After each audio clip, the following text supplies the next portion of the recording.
Whoa! You are not going to believe how much it costs to live in Boston. You have money, we're taking it when you come to Boston, baby.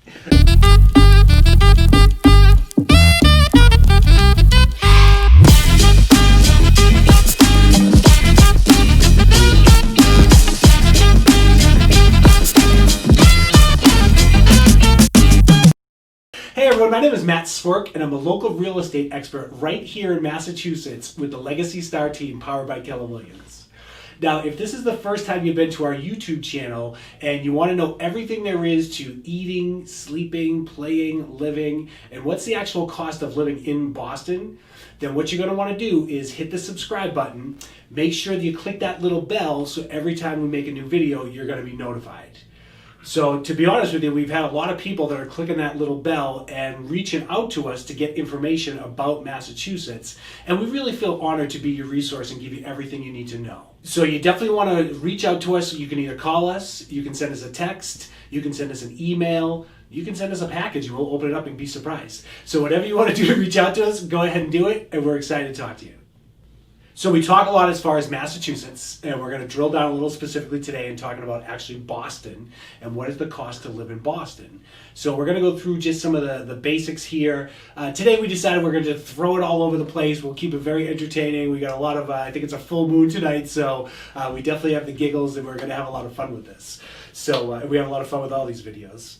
So I think the first thing we'll focus on, I get highlighted all the time as far as the amount of energy we put into food. So we're not talking lobster rolls or fried clams today. We're going to talk about a couple of local restaurants that I absolutely love. There's a couple small places. There's a place called Sue. So Sue is one of those small restaurants, kind of a sandwich shop. And going in there, you can easily spend anywhere from $10 all the way to $30, depending on what your meal is. So the average, you're probably looking, I would say, $18 just to have a nice little meal at a place like Sue. One of my favorites in Boston is right next to TD Garden, the Fours. Very creative name. It has to do with the four sports that we have here in Massachusetts. But this place is, I gotta go off on a tangent. I love this place. All the sandwiches are named after famous Boston athletes. And one of my favorite sandwiches is the Bobby Orr. Bobby Orr is a steak tip sandwich on a braided scally roll. Oh my goodness. Served with a little pot of baked beans. Unbelievable. Now, if you go to the Fours, get a sandwich like that. It's not cheap. Like I said, it's a steak tip sandwich. I'm getting hungry now thinking about it. However, something like that, you easily get an appetizer. They have buffalo chicken nachos, which are fantastic. You might be spending $12 to $14 on that appetizer. You could be spending anywhere from $18 to $25 on a sandwich. Those same steak tips that go into the sandwich, you can get that as a surf and turf. That meal might be, $30 for that. So you easily could walk out of there just, between your appetizer, your meals, and a dessert, anywhere from $80. So that's the, kind of the range that you're going to spend on an inexpensive restaurant or a mid-range restaurant. Definitely is looking at anywhere from, I would say $60 all the way up to $150. So it depends on where you go. Now, I'll stick with the food category, more specifically as far as groceries are concerned.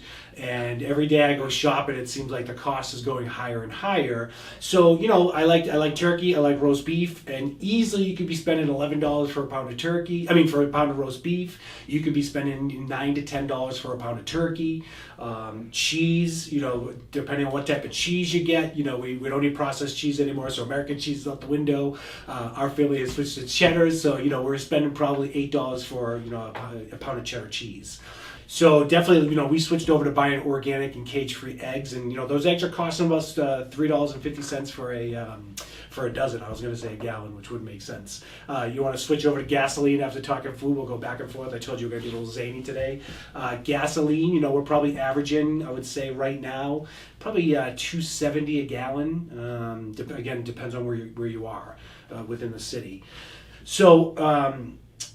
As far as cost of living is concerned, it's very easy, and this is a tough subject to talk about because of the different areas of Boston and really what you get for the bang for your buck as far as apartments are concerned.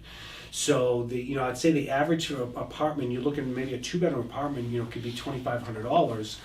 you can easily spend, anywhere for up to $3,500 for an apartment. So, of course, living in downtown Boston is going to be much more expensive than even on the outskirts of the city or pushing out. And we're not talking about outside the city today, we're talking inside the city. So if you have family members, you have little ones that you have to send to daycare, again, it's going to be a little more expensive. The average, you're looking at about $1,700 a month as far as childcare is concerned.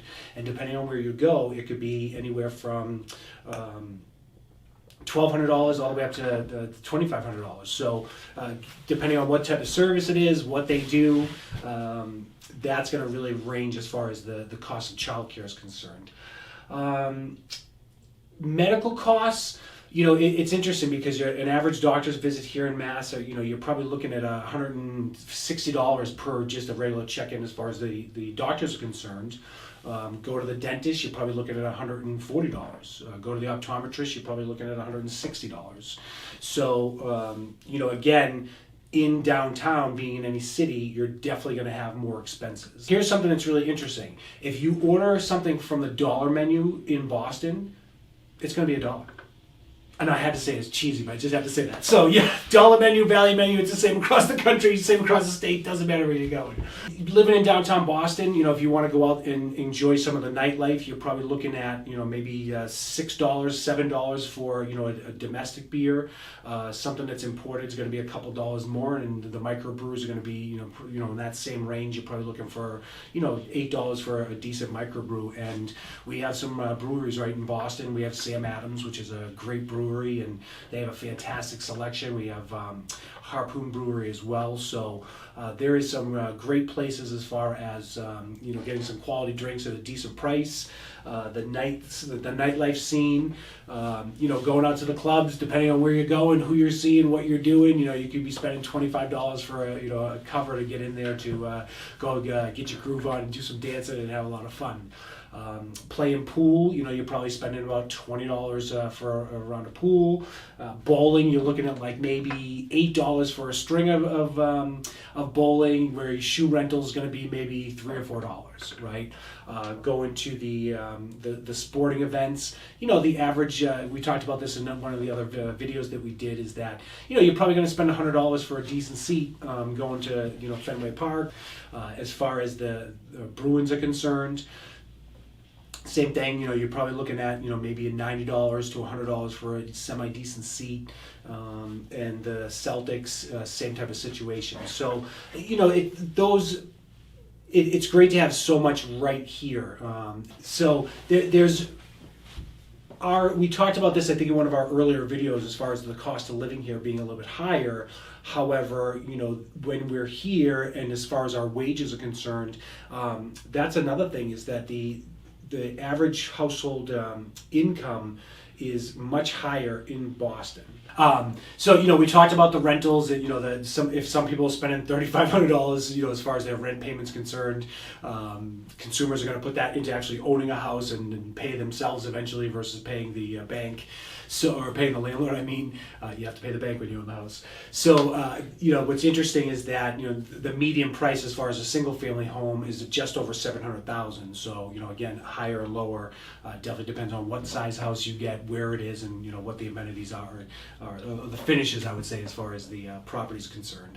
Another thing, as far as personal expenses are concerned, your average cell phone bill is going to be about $240. The utilities, overall utilities, same type of thing, between your gas, electric, and everything that goes with it, not including cable. Cable can be very expensive, depending on what you add on as far as that's concerned. However, the average bill for a household is the same type of thing, is about $240. So as far as entertainment's concerned, or just a day in Boston, if you will, if you said, Matt, tell me what a day in Boston looks like, right? There's a lot to do, and we covered that in a different video. However, my instant thought process, now that I just said it out loud, it just went to a whole nother place. However, my instant thought process is going to be in Faneuil Hall, in Quincy Market, and really just kind of hanging out in that area. And, you definitely want to have a good, maybe $400 in your pocket. right? And the reason why I say that is, you know, we can take our family out. There's a lot of entertainment that's very cheap as far as street performers are concerned. So a couple bucks here and there, maybe throw $10 over there if they were really good. There is Quincy Market that has all kinds of little restaurants inside. You know, not the cheapest places. You know, you're definitely getting good quality food, great selection from all over the place. So you can easily eat up, you know, no pun intended, but you know, $100 just grabbing lunch there. And then, you know, we've spent some money as far as going locally and shopping. If I go way back before we had the children, you know, when I had date nights with my wife, which I should be doing now. Anyway, so going back to those nights, you know, we easily go out to dinner. Like I said before, you know, maybe spend, you know, of course I was wining and dining her, so we're spending $150 on a nice meal with a couple drinks. Then of course going out to the clubs and, you know, spending maybe $50 to get into a club and having a couple drinks there. So, you know, money can go pretty quickly, but there's a lot that your dog can stretch really a long way, you know, if you do some research and really understand, you know, I think we talked about one of the other videos as far as like the Freedom Trail, right? That's something that's a self-guided tour, very simple to do that. There's no cost to that. So there's a lot of little things that you can do as well as far as not having to pay those high costs. There's no way around it. It doesn't matter if it's Boston, if it's Worcester, any of the, it's Quincy. Being in the cities themselves, of course, are going to drive the price up, and you're paying for what's there, right? A lot of people don't have a car in downtown Boston because we have so much of our train system that runs. That's another thing as far as, you know, if you're living in the city, you're probably spending anywhere from $90 to $110 a month as far as your little Charlie card, you know, to make sure that you can commute locally through the stops all around the city or Boston proper, if you will. So just a couple little things as far as you know, a little flair as far as Boston's concerned. What are some of the, you know, some of the basic costs that you're going to get into? There's so many things, and you know, we could be on this video for, you know, a good 4 days breaking everything down. We just wanted to give you a quick little taste as far as what it's like to live in Boston. So we hope that you got a little flair as far as what are some of the basic costs of living in Boston. Right. So the reason you're here is you want to find out about Massachusetts, you want to find out about Boston, you have questions, and we want to be here to help you as far as finding that great place to relocate, great place to visit, great place to rent. How are you going to reach us? Easy. You can send us an email, you can send us a text, send us an overnight package. We'll open it up and be surprised. Whatever it is, we're here for you. We're your Massachusetts resource.